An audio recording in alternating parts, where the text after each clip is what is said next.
नमस्कार आदाब दोस्तों। तो चलिए आज फिर हम आप लोगों के लिए लेकर के आ गए हैं देश और दुनिया की तमाम ताजा बड़ी खबरें, ब्रेकिंग न्यूज हेडलाइन, एक एक करके तमाम बड़ी खबरें आपके सामने रखेंगे। सबसे पहली और बड़ी खबर में हम आपको बताएंगे कि दोस्तों पश्चिम बंगाल में 3 सीटों पर होने वाले उपचुनाव को लेकर के बीजेपी ने अपने कैंडिडेट का ऐलान कर दिया है। यहां पर ममता बनर्जी के खिलाफ बीजेपी की दिग्गज नेता को सामने उतारा गया है। कौन सी वो नेता है, आगे किस तरह के समीकरण बन रहे हैं, कौन चुनाव जीतेगा, इसकी पूरी जानकारी विस्तार से देंगे। वहीं अगली बड़ी खबर में हम आपको बताएंगे कि दोस्तों मोदी सरकार में सेना में गहराने लगा गोरखाओं का संकट।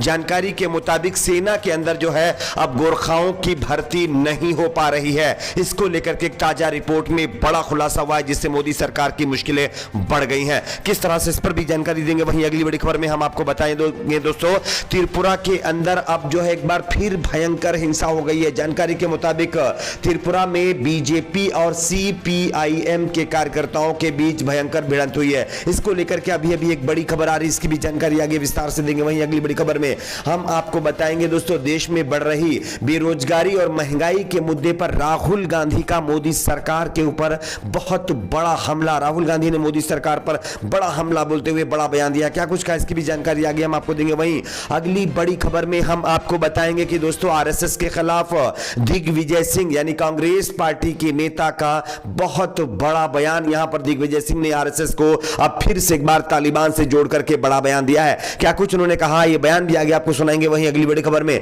हम आपको बताएंगे कि दोस्तों किसानों के समर्थन में अब बताया जा रहा है कि सरकारी कर्मचारी और वकील आ चुके हैं। जानकारी के मुताबिक हरियाणा के अंदर बीजेपी की मुश्किलें लगातार कृषि कानून को लेकर के बढ़ रही है। किस तरह से, इस पर भी जानकारी देंगे। वहीं अगली बड़ी खबर में हम आपको बताएंगे दोस्तों कृषि कानूनों के खिलाफ अब जो है एक बार फिर से शिरोमणि अकाली दल का मोदी सरकार के ऊपर बड़ा हमला। यहां पर शिरोमणि अकाली दल की नेता हरसिमरत बादल ने एक बड़ा बयान दिया। क्या कुछ कहा है, इसकी भी जानकारी देंगे। वहीं अगली बड़ी खबर में हम आपको बताएंगे दोस्तों आजम खान को लेकर के अभी अभी एक बड़ी खबर सामने आ रही है, इस पर भी अपडेट देंगे। उससे पहले छोटी सी रिक्वेस्ट करेंगे दोस्तों, इस वीडियो को बनाने में हमें बहुत मेहनत लगी, इसलिए वीडियो को लाइक करके ज्यादा से ज्यादा शेयर करिए और चैनल को सब्सक्राइब करके बेल आइकन को जरूर प्रेस कर लीजिए। बात करते हैं पहली और बड़ी खबर की। जैसा कि आप सभी जानते होंगे दोस्तों पश्चिम बंगाल में आने वाले कुछ ही दिनों के बाद विधानसभा के चुनाव होने हैं, जिसमें ममता बनर्जी के खिलाफ अब जो है बीजेपी ने अपने कैंडिडेट का ऐलान कर दिया है।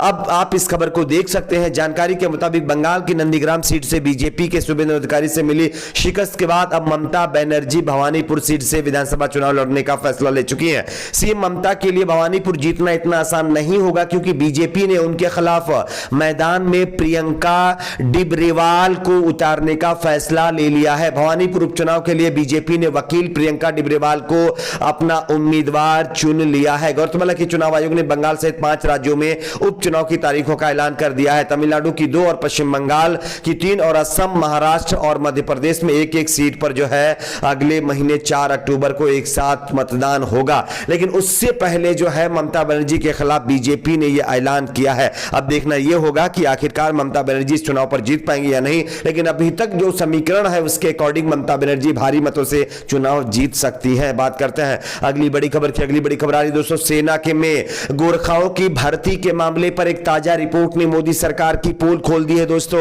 वैसे विदेश नीति को लेकर के मोदी सरकार लगातार अपने आप को बहुत ही ज्यादा शक्तिशाली पार्टी मानती है, लेकिन इस बीच एक ताजा रिपोर्ट ने मोदी सरकार की नींद उड़ा दी है। आप इस खबर को देख सकते हैं। जानकारी के मुताबिक गोरखा जवान भारतीय सेना की रीढ़ बताए जाते हैं, लेकिन कई कारणों से गोरखा सैनिकों की भर्ती कम होने की खबर सामने आ रही है। सेना की तरफ से हालांकि कोई ठोस आंकड़े उपलब्ध नहीं कराए गए हैं, लेकिन सरकारी सूत्रों ने कहा है कि नेपाली गोरखे हो या भारतीय सेना को नहीं मिल पा रहे हैं, सेना में ये लोग भर्ती नहीं हो पा रहे हैं। सरकारी सूत्रों ने कोई आंकड़ा नहीं बताया, लेकिन माना है कि सेना को जरूरत के हिसाब से गोरखे नहीं मिल रहे हैं। दरअसल पिछले साल नेपाल के साथ काला पानी के मसले पर हुए विवाद के बाद नेपाल में कई समूहों की तरफ से गोरखा नौजवानों से भारतीय सेना में नहीं जाने की अपील की जाने लगी थी, जिसका सीधा असर अब देखने को मिल रहा है। तो कहीं ना कहीं नेपाल को जो भारत अभी तक मदद करता चलाया है, उसी नेपाल में किस तरह से हमारे देश की सेना के खिलाफ एक मुहिम चलाई जा रही है। बात करते हैं अगली बड़ी खबर की।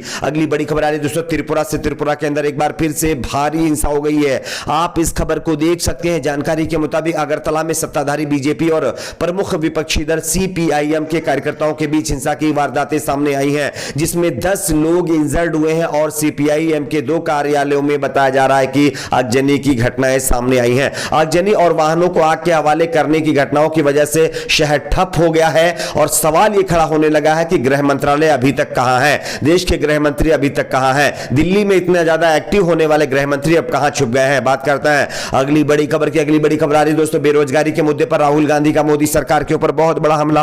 आप इस खबर को देख सकते हैं। कांग्रेस के पूर्व अध्यक्ष राहुल गांधी ने बेरोजगारी को लेकर के सरकार पर तंज करते हुए आज कहा है कि देश को विकास के नाम पर आत्मनिर्भर बनाने का ढोंग किया जा रहा है। राहुल गांधी ने ट्वीट किया है, देश का विकास करके एक आत्मनिर्भर अंधेर नगरी बना दी गई है।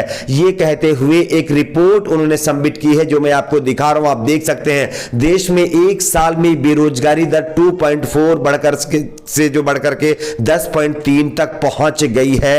यह सरकारी आंकड़े बताते हैं। उसके बावजूद भी मोदी सरकार बताती है कि अच्छे दिन आएंगे। बात करते हैं अगली बड़ी खबर की। अगली बड़ी खबर आ रही है दोस्तों, आरएसएस को लेकर के कांग्रेस नेता दिग्विजय सिंह का बहुत बड़ा बयान। आप इस खबर को देख सकते हैं। कामकाजी महिलाओं के बारे में आरएसएस प्रमुख मोहन भागवत के बयान के बाद कांग्रेस नेता और मध्य प्रदेश के पूर्व मुख्यमंत्री दिग्विजय सिंह ने शुक्रवार को राष्ट्रीय स्वयंसेवक संघ की तुलना तालिबान से कर दी है। सिंह भागवत की उस टिप्पणी पर टिप्पणी करते हुए कह रहे थे कि जिसमें उन्होंने कहा था कि पुरुष कमाने वाले हैं और महिलाएं गृहिणियां हैं। दिग्विजय सिंह ने एक ट्वीट में कहा है कि क्या कामकाजी महिलाओं पर तालिबान और आरएसएस के विचार समान नहीं है। इस हफ्ते यह दूसरी बार है जब आतंकी संगठन की तुलना आरएसएस से की गई है, जिसको लेकर के अब आरएसएस और कांग्रेस पार्टी फिर से एक बार आमने सामने आ गए हैं। बात करते हैं अगली बड़ी खबर की। अगली बड़ी खबर आ रही है दोस्तों, किसानों के समर्थन में अब सरकारी कर्मचारी और वकील समर्थन में उतर आए हैं।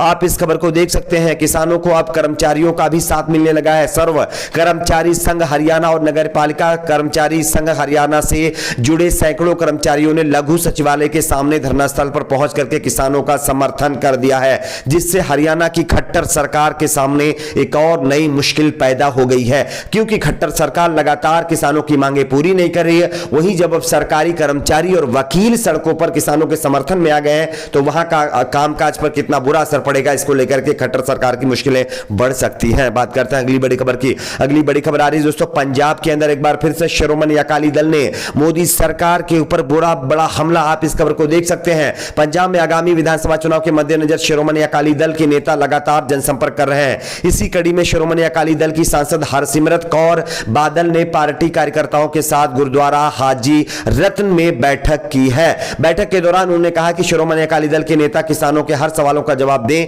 हमने किसानों के लिए ही भारतीय जनता पार्टी से नाता तोड़ा है। हरसिमरत कौर बादल ने कहा है कि हाल ही में केंद्र सरकार ने मामूली एमएसपी न्यूनतम समर्थन मूल्य बढ़ाकर किसानों के साथ धोखा कर दिया है और इस तरह का धोखा कोई भी बर्दाश्त नहीं करेगा। बात करते हैं अगली बड़ी खबर की। अगली बड़ी खबर आजम खान को लेकर के आ रही है दोस्तों। समाजवादी पार्टी के दिग्गज नेता और सांसद आजम खान पर अब रामपुर प्रशासन की बड़ी कार्रवाई हुई है। वापस ली जवाहर यूनिवर्सिटी की 70 हेक्टेयर जमीन। यानी कि जो सरकार लोगों को शिक्षा देना नहीं चाहती, खुद तो यूनिवर्सिटी बना नहीं पाती, वहीं जब बनी बनाई यूनिवर्सिटी उसको मिल गई तो उसको तोड़ने का, उसकी जमीन छीनने की कार्रवाई लगातार जारी है। आप इस पर क्या सोचते हैं नीचे कमेंट बॉक्स में जरूर बताएं। वीडियो को लाइक शेयर, चैनल को सब्सक्राइब जरूर।